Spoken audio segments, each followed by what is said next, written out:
Hovorí sa, že muži neplačú a že ukázať emócie je slabosť.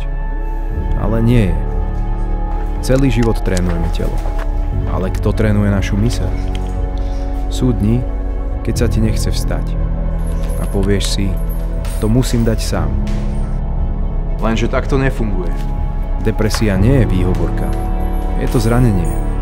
Len nie je vidieť. A terapia nie je slabosť. Je to tréning duše. Silní muži o svojich pocitoch hovoria. A to je ich skutočná sila. Že vraj chlapi neplačú? Možno nie. Ale cítia. Tak je to v poriadku. Pretože to podstatné je vo vnútri.